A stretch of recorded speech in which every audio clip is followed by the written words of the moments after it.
The space station called Nexus was the largest trading hub in the galaxy. Ships from 1,000 different worlds came here to buy and sell and make deals. The docking rings stretched for miles, filled with the most beautiful vessels anyone had ever seen. The Velthary cruisers had living hulls that breathed and healed themselves. The Coraxi dreadnoughts wore shields made of quantum energy that could stop any weapon. Zindari ships bent light around their bodies like cloaks, becoming invisible whenever they wished. These were the proud fleets of the elder races, species that had traveled the stars for millions of years. So when the human ship came through the docking ring, every alien stopped what they were doing. They turned to look, and then they started to laugh. The UES Perseverance was 300 years old. Her hull was covered in scars from countless impacts. Paint had been stripped away long ago, and in many places, the bare metal had turned orange and brown. The aliens had a word for this: rust. They could not believe what they were seeing. The primitive humans still built their ships from iron. They still used metal that rotted when exposed to oxygen. On the bridge of the Perseverance, Commander Yael Chen watched the aliens mock her ship. She stood with her hands behind her back, her face calm. External cameras showed her everything. The Zindari traders were broadcasting images of her vessel across their entertainment networks. They added jokes in 17 different languages. All the jokes said the same thing. Humans had sent their museum piece to the stars. The Velthary ambassador sent an official message to the station, requested that the Perseverance be moved to a secondary dock, far from the main rings. He claimed that looking at the ship was offensive to refined species. The rust hurt his eyes, he said. The Coraxi military officer laughed on an open channel. He asked if the humans needed to borrow fuel to make it back home. He wondered if their ancient engines could even manage the journey. Commander Chen listened to all of it. She did not respond. She did not defend her ship or explain anything. She simply waited. None of the aliens understood what they were looking at. None of them knew the truth about the Perseverance. This was not a ship that humanity had been forced to send because they had nothing better. This was the ship humanity had chosen to send. In the wild and lawless regions of space called the frontier sectors, where the Perseverance had spent her long life, her name was not a joke. Her name was spoken in whispers. Her name made pirates change course and flee. But the aliens of Nexus Station did not know this. They only saw rust and age in what they thought was weakness. The station's normal routine continued. Traders made their deals. Ships came and went. The jokes about the human vessel spread across the networks, and millions of aliens laughed at the primitive newcomers who dared to enter civilized space. Then the alarms began to scream. 3 ships dropped out of hyperspace at the edge of the station's defensive zone. They came in fast and hard, their weapons already glowing with power. The station's sensors identified them immediately. These were raiders. Pirates. They carried the mark of the Morak Syndicate. The Morak Syndicate was feared across 3 sectors of space. Their leader was a warlord named Keth Vorin, a scarred monster who had raided 17 stations in 5 cycles. He left no survivors. He showed no mercy. No one had ever defeated him in combat. Panic spread through Nexus Station. The Velthary cruiser, the one with the living hull, tried to power up its engines. The hull itself seemed to shake with biological fear. Coraxi. Dreadnought, so proud and powerful, scrambled to calibrate its shields. The process took time, too much time. Every alien captain rushed to their ships. They shouted orders, prepared to run or hide or die. On the bridge of the Perseverance, Commander Chen watched the chaos. She did not panic. She did not shout. She simply turned to her crew and spoke 5 words in a voice as calm as still water. Wake the old girl up. Deep within the Perseverance, something changed. Systems that had been sleeping during the journey began to hum with power. Lights flickered to life in parts of the ship that did not appear on any map the aliens had seen. Sections that looked rusted and dead revealed themselves to be something else entirely. The ship began to move, not away from the danger like the alien vessels. The Perseverance moved toward the raiders. She moved toward the 3 warships that had made the galaxy tremble. On his flagship, Keth Vorin received a report from his tactical officer. 1 ship was approaching them. One old, rusted, primitive human ship. The warlord laughed so hard that tears ran down his scarred face. The humans were committing suicide. They were offering themselves as the first kill of the raid. He ordered his weapons to target the foolish vessel. This would be quick. This would be easy. This would be funny. And then the Perseverance shed her skin. Panels that had looked corroded, worthless, slid away from the hull. They revealed what was hidden beneath. Weapons. More weapons than the Syndicate scanners could count. Railguns that could accelerate metal slugs to a fraction of the speed of light. Missile pods carrying warheads designed by a species that had spent thousands of years learning how to kill. The aliens had thought they were looking at rust and weakness. They had been looking at camouflage. Commander Chen opened a channel to all ships in the area. Her voice was calm. Her words were clear. This is the UES Perseverance. You have fired upon a station under human protection. You have exactly 8 seconds to power down your weapons and surrender. Kethforin did not surrender. He tried to run. His ship turned and his engines flared, and he pushed for hyperspace with every bit of power his vessel had. He made it for seconds. The railgun round hit his ship at 12% of the speed of light. There was no explosion in the traditional sense. The ship simply stopped existing. One moment it was there. The next moment it was a cloud of expanding plasma and scattered atoms. The second Syndicate ship died 3 seconds later. The third followed a heartbeat after that. Silence fell over Nexus Station. The laughter had stopped. The jokes had stopped. Every alien who had mocked the rusted human ship now stared at their screens with wide eyes and cold fear. On the Perseverance, Commander Chen stood on her bridge and looked at the debris that had once been the terror of 3 sectors. Her face showed no pride, no satisfaction. She was already looking at something else. Her sensors had detected a signal in the wreckage. A transmission burst, sent in the microsecond before Kethforin's death. A distress call, coordinates pointing somewhere dark and distant. Someone else was coming. Someone the Syndicate answered to. And now that someone knew about Nexus Station. Now that someone knew about humanity, Commander Chen studied the coordinates and felt a chill run down her spine. They pointed to a region of space called the Hollow, a place where ships entered and never returned.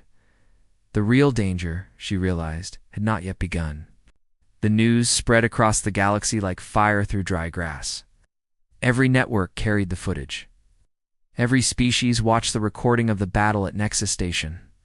They watched the rusted human ship destroy 3 Syndicate raiders in less than 10 seconds. They watched the jokes turn to silence. Within hours, the UES Perseverance went from being a punchline to being a mystery. Intelligence agencies across 12 civilizations pulled their old files on humanity and threw them away. Everything they thought they knew was wrong. The Caraxi High Command called an emergency meeting. The Zindari merchants quietly raised their insurance prices on any trade route where humans might travel. But Commander Yao Chen had no time for fame. She stood on her bridge and studied.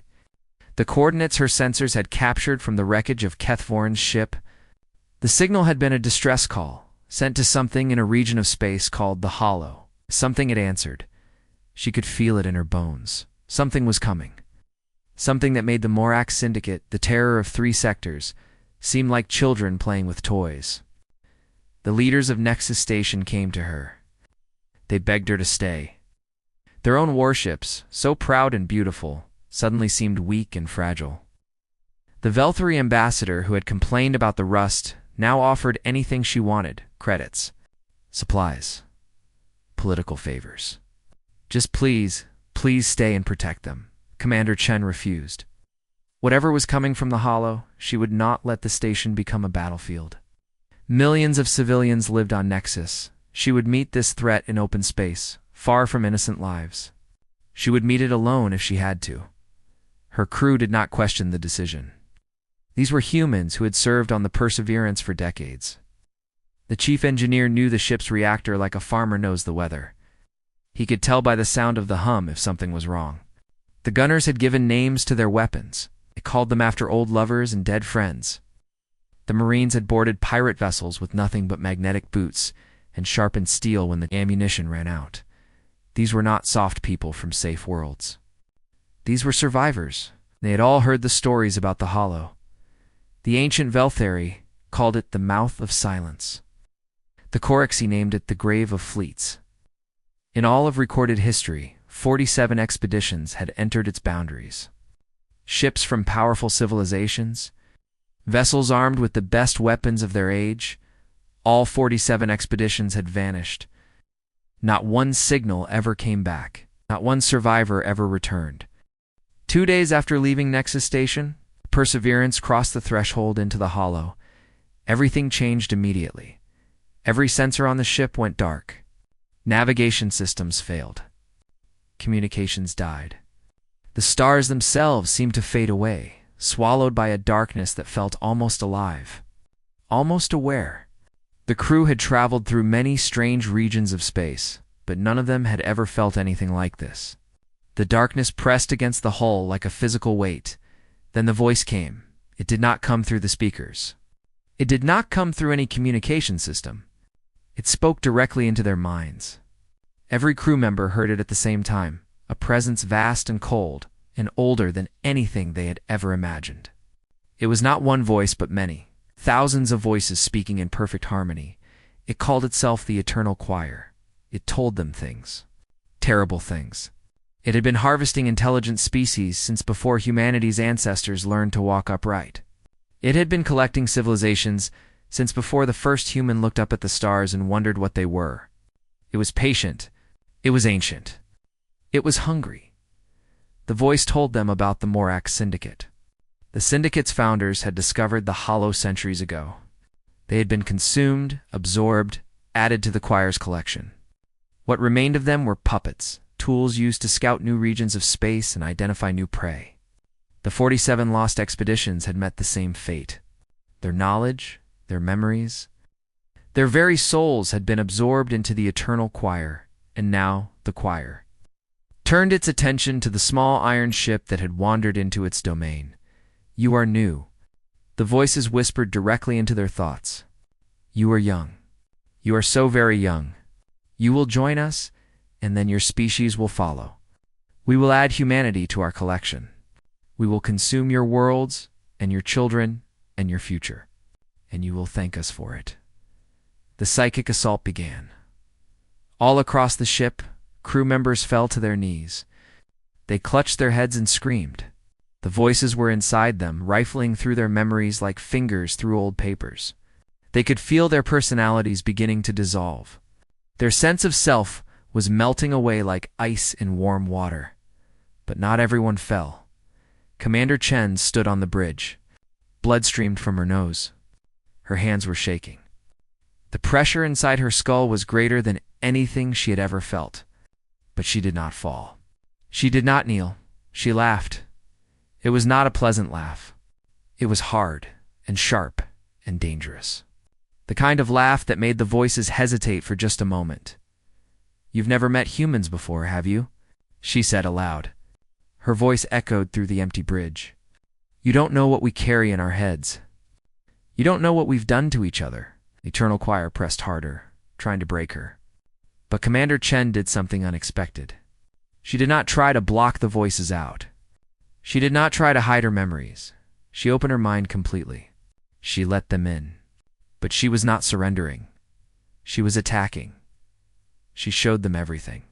The wars that humanity had fought against itself, the genocides, the death camps, the nuclear fires that had burned cities to ash, the plagues and the famines and the long centuries of suffering.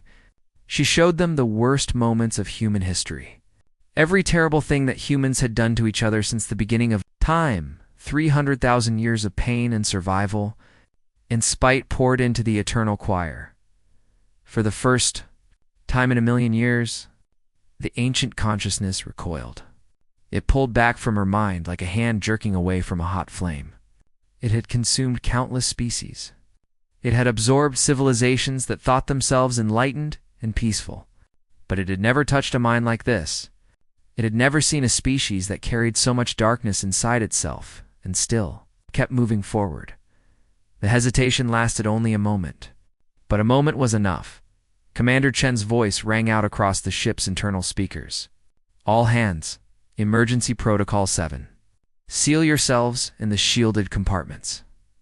Now, deep in the Perseverance, hidden rooms that did not appear on any official document hummed to life.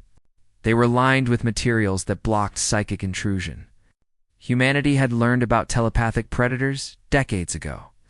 During their first disastrous contact with a species called the Kryn, they had responded the way they always responded to new threats. They had adapted. They had armored themselves, and they had prepared to fight back. The crew scrambled for the shelters. The voices of the Eternal Choir screamed in frustration as their prey slipped away. Behind walls they could not penetrate. Commander Chen sealed herself in the bridge command pod. She looked at the darkness outside her windows. Somewhere out there in the vast and terrible hollow, something ancient was preparing for war, and the rusted old ship called Perseverance was preparing to give it one. The Eternal Choir was not one ship. It was 1,000 ships fused together over millions of years. Vessels from extinct civilizations had been merged into a structure the size of a small moon. At its heart was the original ship, ancient beyond measure. Around it, layer after layer of stolen technology and absorbed minds had accumulated like rings on a tree. It had never needed to fight. Not once in all its long existence. Every species it encountered broke under the psychic assault long before weapons became necessary. The choir simply reached into minds, dissolved the sense of self, and added the empty shells to its collection. Easy, clean, perfect. But humans would not break. From her sealed shelter on the bridge, Commander Chen watched her sensors slowly come back to life. The shielded compartments blocked the worst of the psychic interference. She could see the choir now, a massive shape lurking in the darkness ahead. It was bigger than anything she had ever seen. Bigger than space stations, bigger than asteroids, and it was angry. Tendrils of merged vessels began to extend from the main body.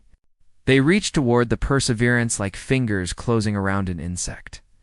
The choir was done trying to consume them gently. It would crush them instead. Commander Chen made a decision. Running was not an option. The choir was faster, and in this dark region of space, there was nowhere to hide. Fighting a conventional battle against something that size was suicide. But humans had never been very good at recognizing when something was impossible. She opened a channel to engineering. Marcus, I need everything the old girl has. Lieutenant Commander Marcus Webb was the chief engineer of the Perseverance. He had served on the ship for 40 years. He knew every pipe and wire and circuit like he knew his own heartbeat. His voice came back calm and steady despite the situation. She'll give you everything, Commander. She always does. The reactor began to hum louder. Power levels climbed past safe limits, then past recommended limits, then past limits that existed only in theory. The old ship groaned and shook, but she held together. She had been built by a species that expected things to go wrong. Every system had a backup. Every backup had a backup. Redundancy upon redundancy. Designed to keep functioning even when 70% of the ship was destroyed. The Perseverance surged forward. Straight toward the choir. The ancient consciousness could not understand what it was seeing. This tiny vessel, this collection of primitive iron and rust was attacking. It was like watching a mouse charge at a mountain. The choir's tendrils closed in from all sides. The first one struck the Perseverance's hull with enough force to crack open most warships. The impact rang through the vessel like a bell, but the hull held. The layers of ablative composite and dense alloy and reactive plating did what they were designed to do. They absorbed the blow and survived. Gunnery Sergeant Olamide Adayemi sat in his weapons pod, steeled away from the psychic assault, and did what he had been trained to do. He fired everything. Railgun rounds screamed through space at a fraction of the speed of light. Missiles launched in waves, their warheads glowing with nuclear fire. Torpedoes from an ancient era, weapons that humans had built when they still feared each other more than anything in the stars, found their targets and detonated. Each impact carved a wound in the choir's vast body. The ancient structure shuddered. Material that had been fused together for millennia came apart in explosions of fire and debris, but the wounds healed. Slowly, Painfully, the choir pulled itself back together. It was hurt, but it was not dying, and it was learning fear. The eternal choir had existed for so long that it had forgotten what fear felt like. But now, as this tiny ship tore through its defenses, as these primitive weapons carved holes in its ancient flesh, the old memory returned. It reached into the minds of its absorbed victims, searching for information about humanity. It needed to understand. How could creatures so young resist? How could they hurt something that had consumed civilizations? The answer it found made the fear grow stronger. Humans were not special. They had no psychic powers. They had no biological advantages. Their technology was not superior to what the choir had stolen from older races. They had only one thing that set them apart: rage, pure, burning, endless rage. The fury of an animal that had once been prey, that had refused to accept its place in the natural order, that had clawed and burned and killed its way to dominance. Every human carried this inside them. It was written in their genes. A memory of helplessness transformed into eternal war against anything that threatened their survival. The choir began to understand why its psychic assault had failed. When it tried to break human minds, it touched that rage, and rage did not dissolve. Rage fought back on the Perseverance. Commander Chen gathered her senior officers in a place that did not exist on any official map of the ship. It was a small chamber in the vessel's heart, lined with symbols that were not entirely scientific. Humanity had brought many things to the stars. Not all of them were machines. Can't kill it with weapons alone, she told them. It's too big. It heals too fast. But we can do something else. We can make it remember what it was before. Before it merged. Before it consumed. We can make it remember being small and alone and afraid. She showed them the plan. It was insane. It required flying directly into the center of the choir, into the original vessel around which everything else had grown. It required surviving long enough to deploy a weapon that humanity had built in secret. A weapon designed for exactly this kind of enemy. They called it the Prometheus device. It was a psionic amplifier, a machine that could take human memory and broadcast it directly into an unshielded mind. All the trauma, all the suffering, all the terrible things humanity had survived, concentrated and weaponized. The engineers who built it had hoped it would never be needed. It had never been tested on something as vast as the eternal choir. It might not work at all. It might kill everyone who tried to use it. Commander Chen looked at her crew. These were the people she had served with for years. They were her family, forged in shared danger and hardship. She could not order them to die. This is voluntary, she said. Anyone who wants to leave can take a shuttle and try to escape. I won't think less of you. No one moved toward the door. Gunnery Sergeant Adayami smiled. Where would we go, Commander? Back to a galaxy that laughed at us? I'd rather die out here, making them remember our names. Chief Engineer Webb nodded. The old girl brought us this far. Seems wrong to abandon her now. One by one, every officer in the room raised their hand. Every single one, Commander Chen, felt something warm in her chest. Pride, love, gratitude for the strange chance that had brought her to this ship and these people. All right, she said. Let's go kill a god. The Perseverance turned toward the heart of the eternal choir. Her engines flared. Her weapons charged. And the crew of the rusted Relic prepared to do the impossible one more time. The UES Perseverance dove into the heart of the eternal choir like a bullet fired into flesh. The ancient structure was not just one thing. It was layers upon layers of stolen ships, absorbed civilizations, consumed minds. The outer regions were loose, vessels barely attached to the main body. Deeper inside, everything merged together into a single mass of metal and organic material and something else. Something that pulsed with a dark and terrible life. Commander Chen pushed her ship forward through the madness. Tendrils of fused vessels reached for them from every direction. The hull screamed as ancient metal scraped against it. Alarms blared throughout the ship. Warning lights flashed red in every corridor. The first hull breach came in Section 7. A tendril punched through the outer plating and tore a hole in the cargo bay. 3 crew members died before the emergency doors could seal. Their screams lasted only a moment before the vacuum took them. More breaches followed. Section 12. Section 15. The medical bay. The secondary weapons control room. Each breach meant more lives lost, more of the ship exposed to the killing cold of space. But the Perseverance kept moving forward. Chief Engineer Marcus Webb worked miracles in the reactor room. His hands flew across controls as he rerouted power through pathways that should not have existed. He coaxed 140% output from systems rated for 100. The ship groaned under the strain. Metal creaked and bent, but it did not break. "Come on, old girl," Webb whispered to his ship. "Just a little more. You can do it. You've always done it." The reactor hummed louder in response. Maybe it was coincidence. Maybe the ship could not actually hear him, but Webb chose to believe that she understood. Gunnery Sergeant Adami fired his weapons in continuous bursts. The railguns tore paths through the mass of merged vessels. The missiles created brief flowers of fire that pushed back the grasping tendrils. Every shot bought them another few meters of progress. His ammunition was running low. He had started with enough firepower to destroy a small fleet. Now the numbers on his displays were dropping toward 0.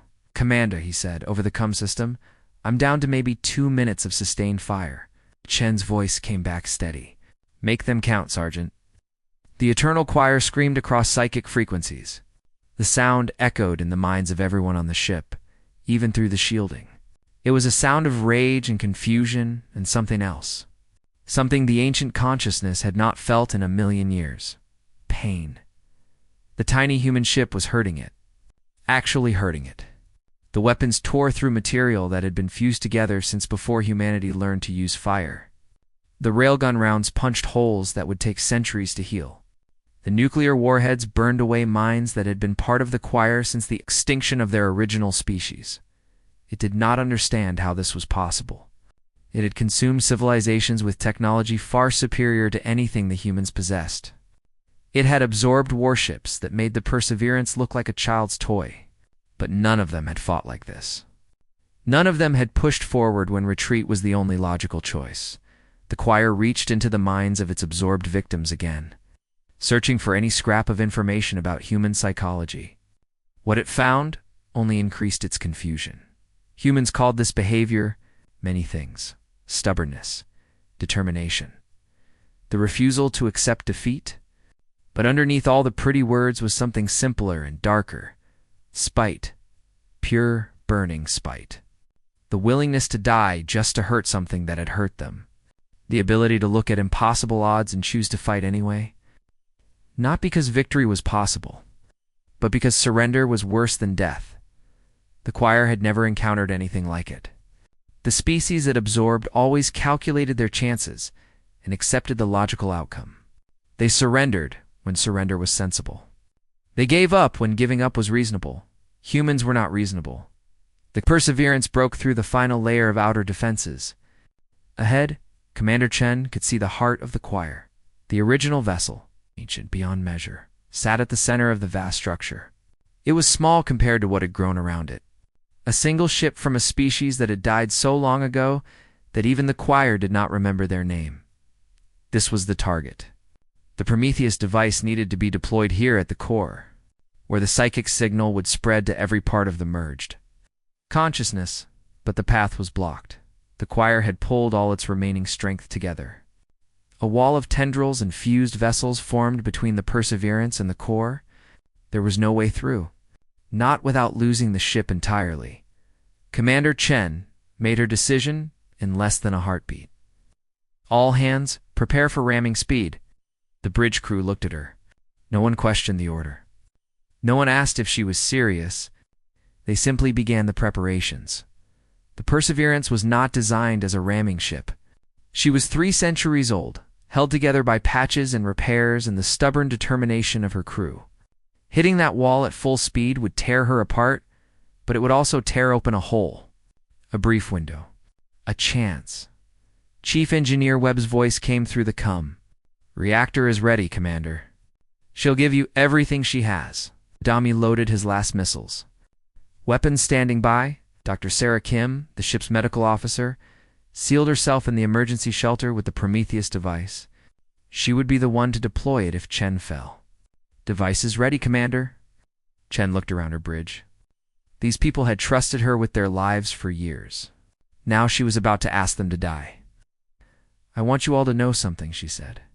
Whatever happens next, it has been the honor of my life to serve with you.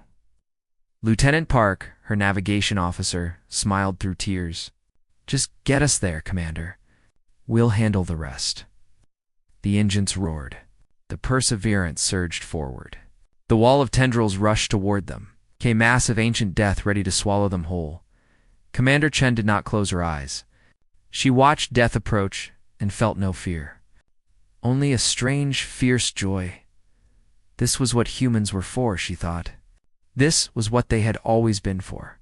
To stand in the dark and refuse to bow. To fight things bigger and older and stronger, and to make those things bleed. The impact came like the end of the world. Metal screamed. The hull crumpled. Sections of the ship that had survived 3 centuries of combat finally gave way. Fire bloomed in corridors that had been home to generations of crews. But the Perseverance broke through. The hole in the wall lasted less than 3 seconds. But 3 seconds was enough. The ruined ship tumbled through, leaving pieces of herself behind, and crashed into the core of the Eternal Choir. Commander Chen pulled herself from the wreckage of her bridge. Blood covered half her face. Her left arm hung useless at her side. But she was alive, and the Prometheus device was still intact. She began to crawl toward it, Commander. Yao Chen crawled through the wreckage of her ship. Her left arm was broken. Blood dripped from a wound on her forehead. Every movement sent waves of pain through her body. But she did not stop. The Prometheus device waited in the emergency shelter. A sphere of crystallized human memory surrounded by technology that bordered on the mystical. Decades of development had gone into its creation. Volunteers had given their worst memories, their deepest traumas, their most terrible experiences so that this weapon might exist. So that humanity might have a defense against the things that hunted minds in the darkness between stars. Around her, the Perseverance was dying. Fires burned in corridors that had been her home for years. Sparks flew from broken systems. The hull groaned as the structure slowly gave way. But the old ship held together. She had always held together. Even now, even at the very end, she refused to give up. Chen reached the shelter and pulled herself inside. The device sat on its pedestal, glowing with a soft light. She placed her hand on its surface and felt the memories stirring within. So much pain, so much survival. The entire weight of human history compressed into a weapon. The Eternal Choir sensed what she carried. For the first time in eons, it tried to negotiate. Its voices flooded into her mind, pressing against the walls of her will. We can share the galaxy, it whispered. We can give you everything. Power beyond your imagination. Knowledge accumulated over millions of years. Immortality. Your species could join us willingly. You could ascend to something greater than flesh. Why choose death when we offer eternity? Chen pulled herself to her feet. Her broken arms screamed in protest. She ignored it. You don't understand what we are, she said. You are prey, the choir insisted. All life is prey. This is the nature of existence. The strong consume the weak. We are simply more honest about it than other predators. You could be part of something eternal. Why fight for a few more years of mortality? Chen looked at the device. She thought about the volunteers who had contributed their memories. Survivors of war. Survivors of disaster. Survivors of cruelty and loss and suffering beyond description. They had all given their pain willingly, knowing that someday it might save their species. We're not prey, she said. We're what prey becomes when it decides it would rather burn the forest down than be hunted. We're the thing that learned to bite back. She activated the Prometheus device. The effect was immediate and overwhelming. A pulse of pure human memory exploded outward from the device. It tore through the Eternal Choir like fire through paper. There were no shields against this attack, no defenses. The choir had spent millions of years perfecting its psychic abilities. It had never considered that someone might use similar methods against it. The ancient consciousness experienced everything at once. It felt the trenches of ancient wars, where humans crouched in mud and blood and fought over scraps of earth. It felt the camps where millions were reduced to numbers and then to ash. It felt the mushroom clouds blooming over cities.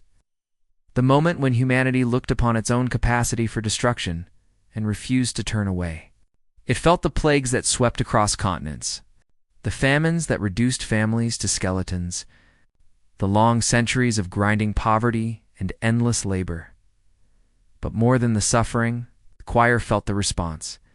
It felt humanity crawling out of every catastrophe, burying their dead and building new homes, having children in the shadow of disasters, turning pain into fuel, taking every terrible thing that happened and using it to become stronger. The message was simple and terrifying. We survived you. We survived everything. We will keep surviving until the stars burn out. And then we will survive that too. The eternal choir shattered the consciousness that had endured for millions of years, that had considered itself beyond such primitive concepts as mortality, came apart like a mirror dropped on stone. Its merged vessels separated violently. The stolen minds, freed after eons of absorption, screamed their gratitude as they finally found the death that had been denied them. The structure that had been the terror of the hollow collapsed. Millions of tons of merged vessels and absorbed matter broke apart and drifted into the darkness. The original ship at the core, ancient beyond measure, finally died, and in the middle of the destruction, the UES Perseverance drifted in silence. She was nearly dead. Her engines were gone. Her weapons were empty. Whole sections of her hull had been torn away, but she still transmitted. Her emergency beacons still pulsed. Her message still repeated on all frequencies, "Help us. We are the Perseverance. We have one." 3 days later, rescue ships from Nexus Station arrived at the edge of the hollow. They entered the region that had swallowed 47 expeditions and found only debris. The eternal choir was gone. The darkness that had pressed against their sensors felt lighter. Somehow, empty, they found the Perseverance floating among the wreckage like a wounded animal. Her crew had sealed themselves in the remaining shelters. Many were injured. Many were dying. But they were alive. Commander Chen was the last to be evacuated. She refused to leave her bridge until every other survivor was safely aboard the rescue ships. When they finally pulled her from the wreckage, she looked back at the rusted hull one last time. "Thank you, old girl," she whispered. "Thank you for everything." The Perseverance did not respond. Her lights were dark. Her systems were dead. But somehow in that moment, Chen felt like the ship had heard her. The news of what happened spread across the galaxy. The galactic networks no longer mocked humanity. The ambassadors no longer complained about rust. The military officers no longer wondered if humans could manage the journey home. They had seen what humans truly were. They had seen what slept inside the primitive species from the unremarkable yellow star. And they had learned a lesson that the eternal choir had learned too late. Never mock the rust. It means the ship has survived. Months later, on a distant Velthary world, a young child asked her mother about the human vessels she had seen in the news. "Why do they look so damaged?" The child asked. "Don't they know how to build beautiful ships?" The mother pulled her daughter close. When she spoke, her voice was low with reverence and fear. "They know how to build ships that win," she whispered. "And in the end, little one, that is the only beauty that matters." Across the galaxy, the legend of the Perseverance grew. Songs were written about her final charge. Stories were told about the crew who had faced a god and refused to kneel. A new name spread for humanity, whispered in bars and meeting rooms and military academies. Not primitives. Not newcomers. Not the species with the rusted ships. The terror of the stars. And for the first time in recorded history, the elder races looked at the young species from Earth and did not wonder when humans would fall. They wondered if anything in the universe could make them far away. In a shipyard orbiting Earth, a new vessel was being built. Her name had already been chosen. She would be called Perseverance. After the ship that had taught the galaxy to fear humanity, the workers who built her made sure to leave a few patches of rust on the hull just to remind anyone who saw her that appearances could be deceiving and that the old iron ships of Earth had never, ever stopped fighting.